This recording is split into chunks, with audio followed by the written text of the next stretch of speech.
p.m. on the dot. If nobody else is going to join or people will filter in there afterwards, we can start this. When I ask you guys, what do you think are the 6 defining factors that run your life or determine your success? What would you answer? Honestly, I haven't had very much success in that area, so I'm building my life as I go. So.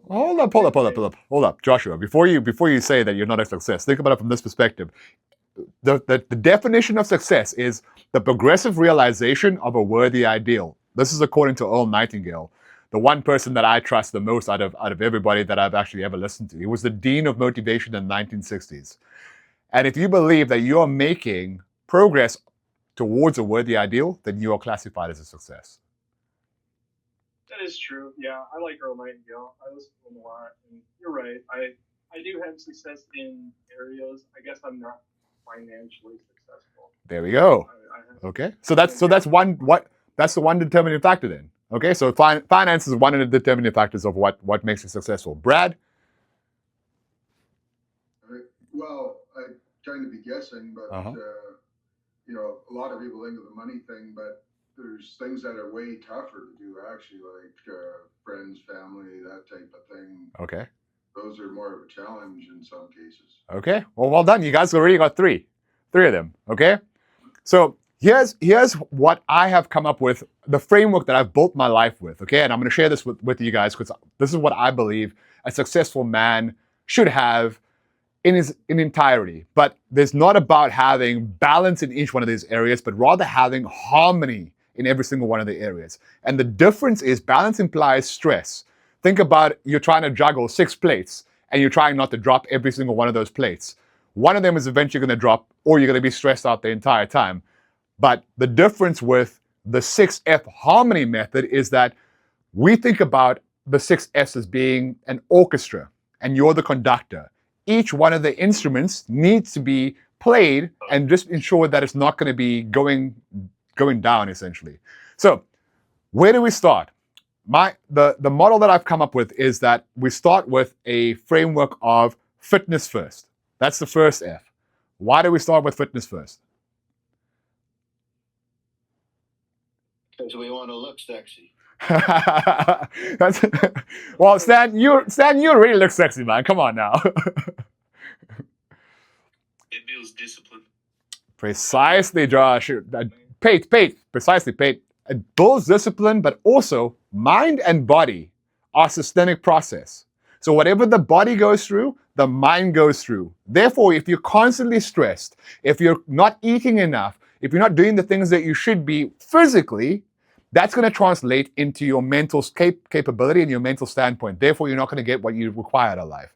And I built that off of a scripture saying, the scripture is James 2 verse 17. Faith without works are dead.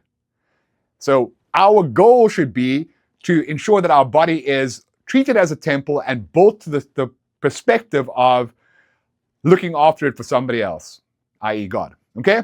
Next. So we've got the baseline of fitness. Then we move from fitness into, what do you guys think? I don't know. I would think like fitness being the first one. I would say pure mentality, because I know fitness goes hand in hand with mentality, but you still have to have that. I would put mentality first before fitness. Interesting. That's just me. Okay. Good inputs. Pate, Andy, anyone? I would also say maybe having an establishment of some sort, like security, some kind of a security in your life. I would think. Intriguing.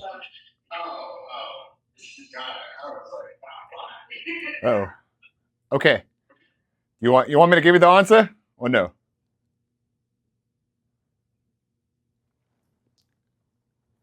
So on the baseline, we've got fitness. The next level up in this pyramid is faith, right?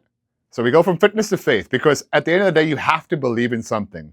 If it's the universe, if it's God or anything along those lines, people always want to put faith first, or they want to put finances first, they want to put everything else first, but fitness comes first, then faith, because now you've shown God that you have homage to be able to deserve his love, even though technically we don't need to show them from that perspective, right?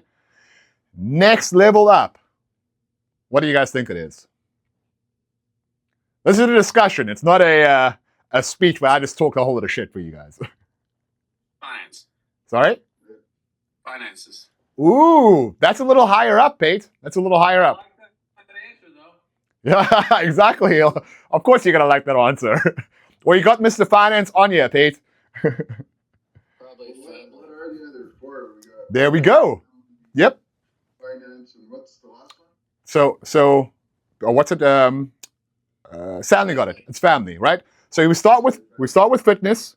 We go from fitness into faith. Then we go into family. Okay, and family. The saying, blood is thicker than water. Do you guys know that saying? Do you know what the full saying is? Who knows what the full saying is? I think Andy knows. Anybody else? All right, Andy, it's yours. The floor is yours. Okay, so the saying is the blood of the covenant is thicker than the water of the womb. Yes, buddy. You see, that means that the family that you choose are more important and critical than the family that you are born to. From the perspective of every single one of these guys in the room over here, I trust you guys with my life. My cousin, he was the one that banged my ex-wife. So that's the difference between family, blood, and family you guys. I will choose you guys. I'll leave you with my wallet, my life, and my wife. Maybe. I don't know. But yeah, it happened, right? She does. She does. So exactly. Family, be sure that the people that you're choosing to be your family are the ones that are going to actually have your back, but also that you can have their back.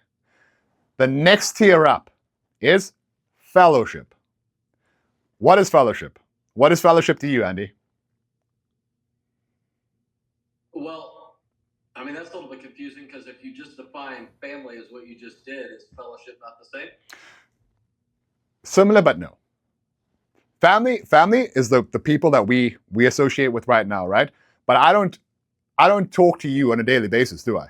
I consider you my family, but I don't talk to you on a daily basis. The people that I associate with and keep around me, the network of people that I have, that's my fellowship. So they're a tier below you guys. They're the people that are aspiring to be better in certain areas of their life, and they are people that are going to be more eagles than pigeons. Because if you're around pigeons, guess what? You're a pigeon. You're a pigeon. Yeah, precisely. I don't want to associate with any pigeons, which is why I'll either be on my own or spend most of my time with you guys. And I call you guys a lot. Then, so that's the first four. Then we move into finances. Why? Because we all need finances to navigate this world. But what is finances per se? It's your ability to create and add value to other people's lives. And that gets you more money. Your contributions in life will always be equal to your rewards. For example, look at Jeff Bezos. He solved a big problem a small problem for a lot of people. Prime. He's creating entertainment for everybody. He gets $14 per month, over 100 million subscribers. Boom. He's a multi-millionaire, billionaire actually, right? Same with Elon Musk. He solves harder problems. So our finances are always going to be equal to our ability to add value to other people outside of ourselves.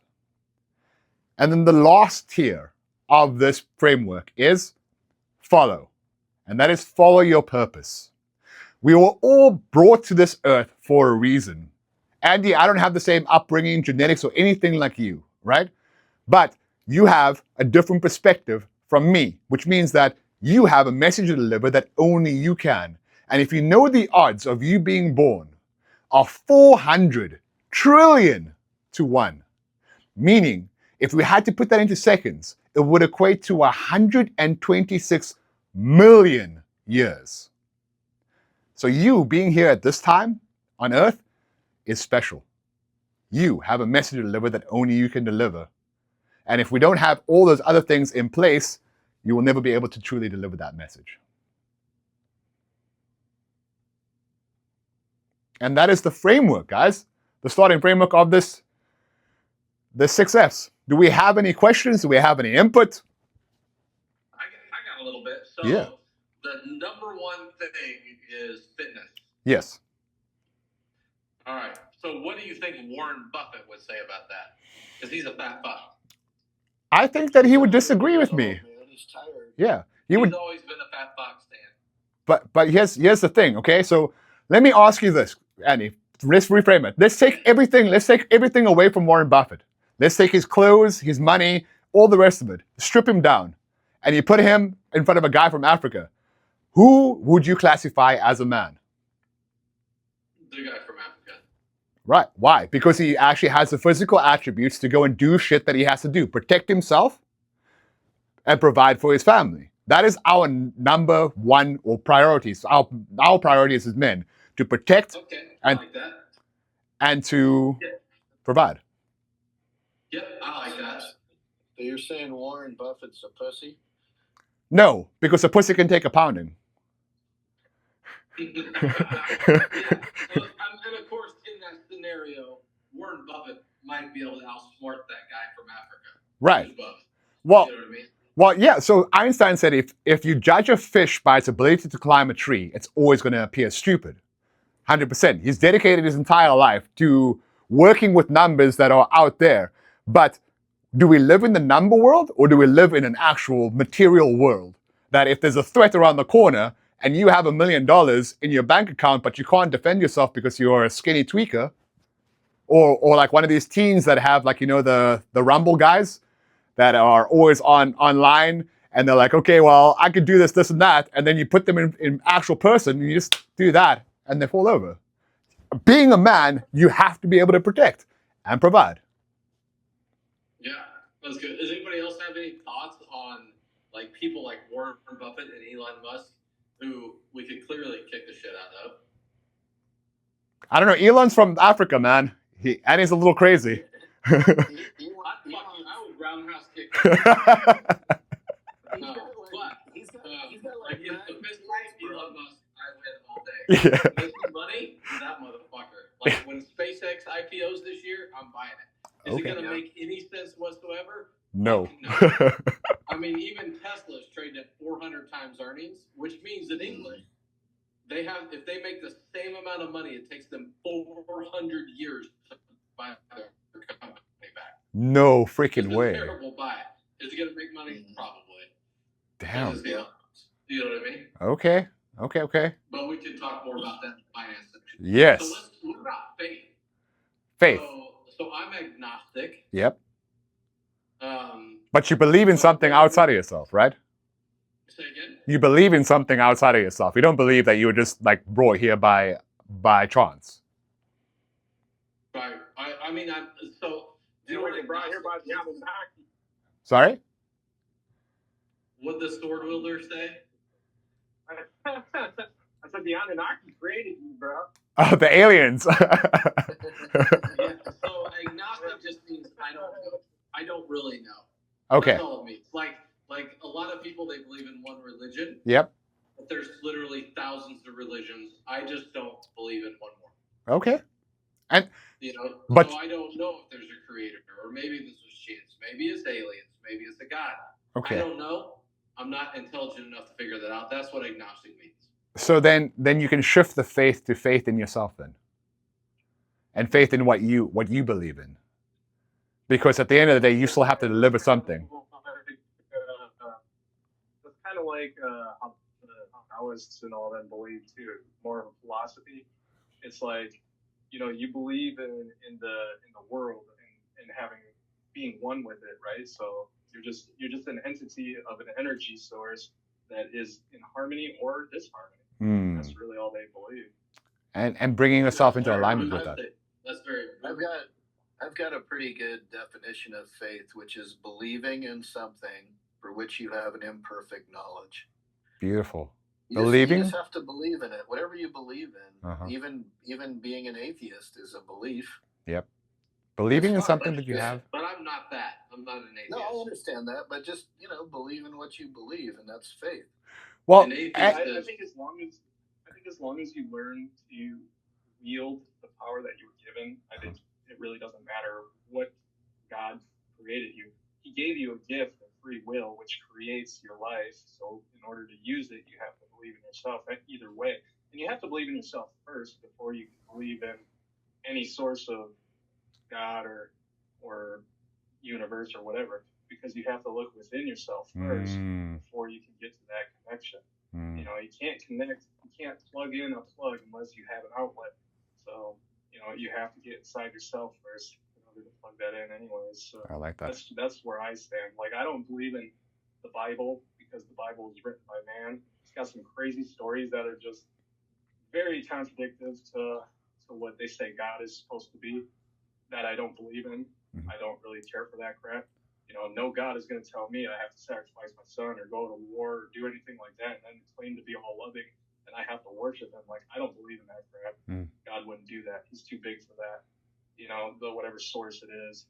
You know. What, Joshua? Once you've almost died like 5 or 7 or 8 times, you'll change your tune. I don't think I will. No, that's you don't no, think that's so? the thing. Okay. Like, I have almost done. Like, I've been in those positions. I grew up in those positions. I grew up in the hood. Like, I got my ass kicked every day for being white.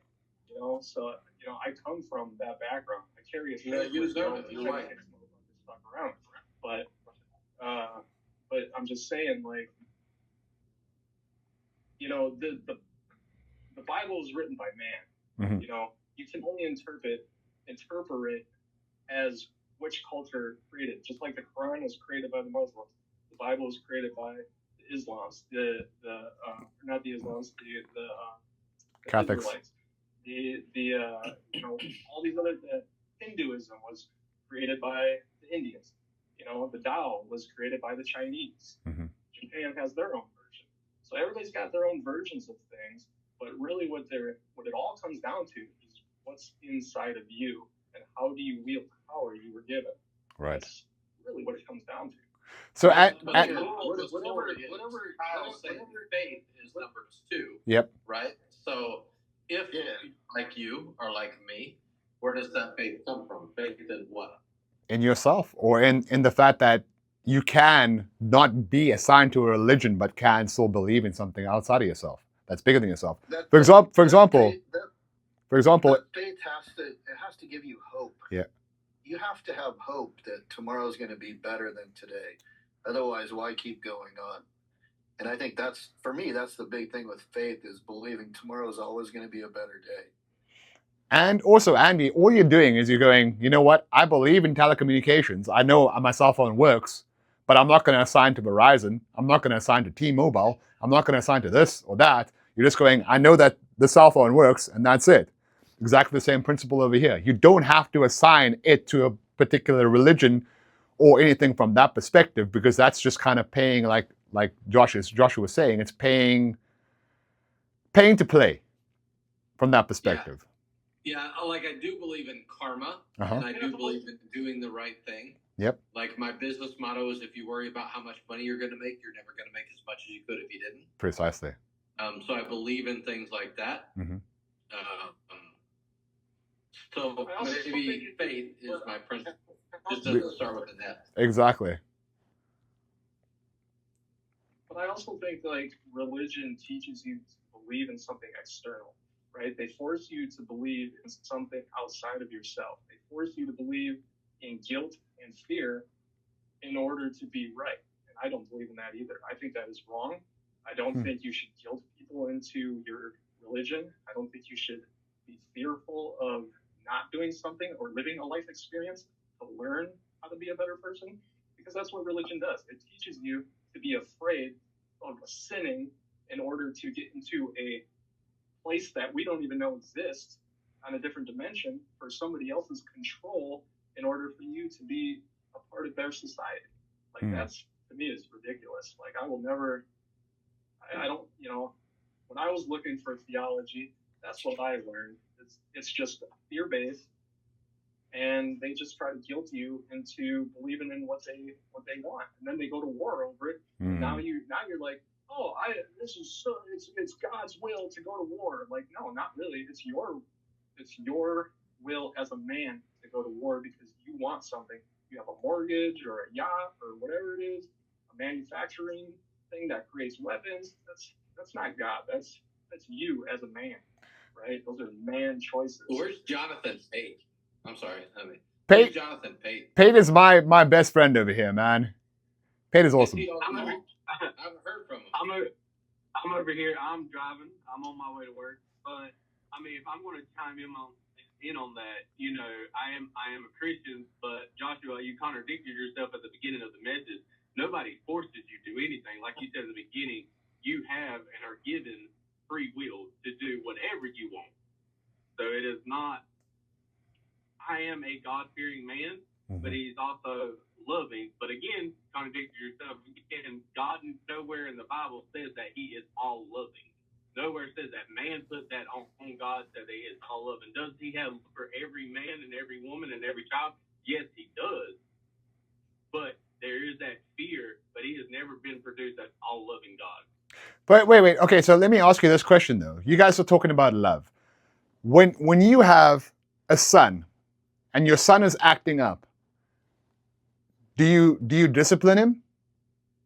Knock the shit out of him, yeah. Yeah, and is that not you showing him love? Of course. Yeah. Until Child Protective Services shows up. There's no child protective services in South Africa, so I got whooped with a proper whoop. So, and I turned out okay. So from my perspective, the worst thing that you can do is have a lecture before you're gonna get a smack, right? My dad used to do that. My mom was just like reactive. The smack's over. When you have a lecture to know what you've done wrong and then you have a smack, that's a problem. But again, love is equal to actually showing discipline. Like if I didn't love you guys, I wouldn't be calling people out and saying, listen, we need to start training because of this, and that, because I would just leave you to be the way that you are. But a lot of the time, people mistake love for niceness. Niceness is somebody that doesn't want to upset the feeling. It's passivity over leadership. Love transcends that and sees what people truly are. But from both of you guys as well, Pate and from Joshua, a book that I would suggest you guys read is the Ethiopian Bible. It's the oldest Bible ever around. It's actually got more in the canon than any of the other Bibles. Yeah, I've been looking into that actually since last year. That it came across my attention last year, and I was like, Ethiopian Bible, huh? Uh-huh. So I like looking into theology. That's why I'm very against religion, because that's just the way it is. Right. Yeah. So fitness, Joshua. Oh. Hey, really quick, Joshua. I just wanted to say something, man. I used to feel exactly like you do, like exactly the same, and then life kind of happened, and like 20 years went by, and 30, and then 40 years went by, and it was weird. Like over time, I just changed, and like religion is my own personal thing.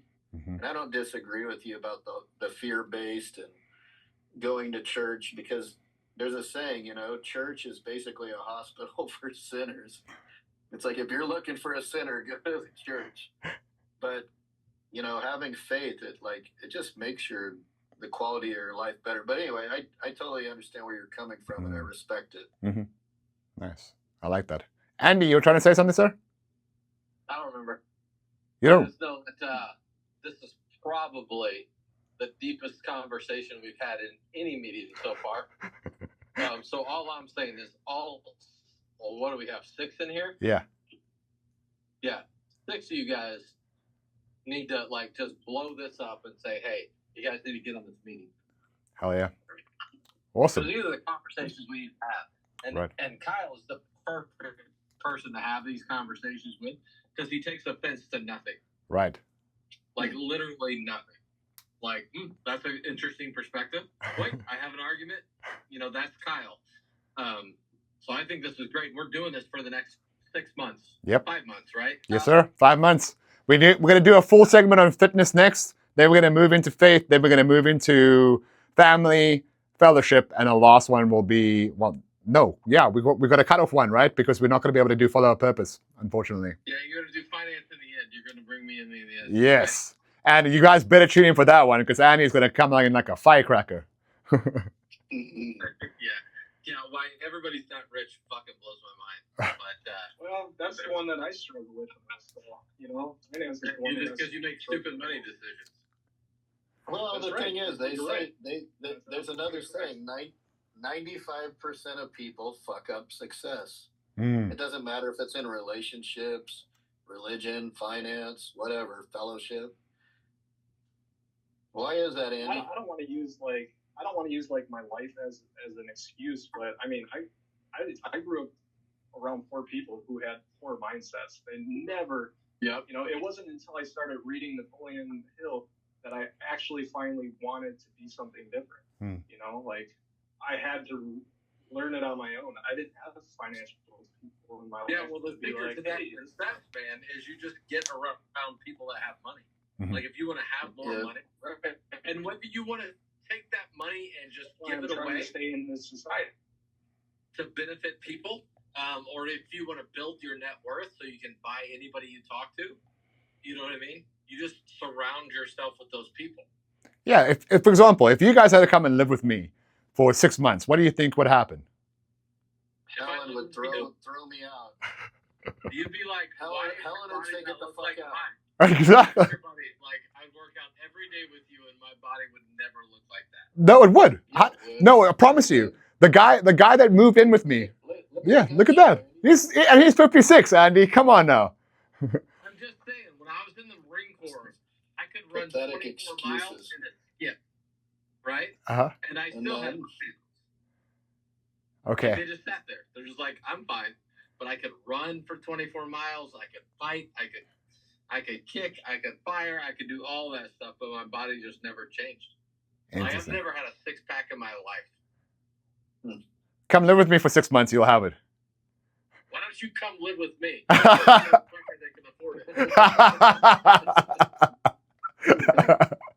Can make that happen. Andy be in better shape and Kyle be in worse shape because the weekends would get all screwed up. Drink it, man. Just drink it. Yeah, 100%. 100%. But, I mean, yeah. Saturdays are for binge drinking. Oh, no. Well, guys, thank you so much for coming onto this call. I really do appreciate it. I've got some of the content for this done. I'll pop the actual video up in the iOS. And yeah, if there's anything else, stay tuned for the... Also, the next meeting is about what? Fitness. Full-on fitness. That's in 1 month? Yep. We're going to go into every aspect of fitness. We're going to talk about your actual body, how it works. We're going to talk about the nutrition, how to implement it, and then how to stop stressing like you guys normally do. Because every single one of you guys, except for Stan, is a stressor. It's a what? A stressor. A stressor? Yeah. Okay, yeah, that's cool. So, what I need everybody on this call to do is to tell other people to join this call. So can everybody promise me that they're going to go on Discord and be like, awesome call tonight, get on it next month? Yeah, but what am I supposed to do with the next 30 minutes? I carved out an hour for this meeting, and you're like cutting it short. I'm sorry. It's nobody fucking cares. It's supposed to be 30 to 40 minutes, guys. I don't know an hour. Our calls are for people that want to waste time. I don't waste time. Okay. No, but it's really cool because everybody has gotten to talk.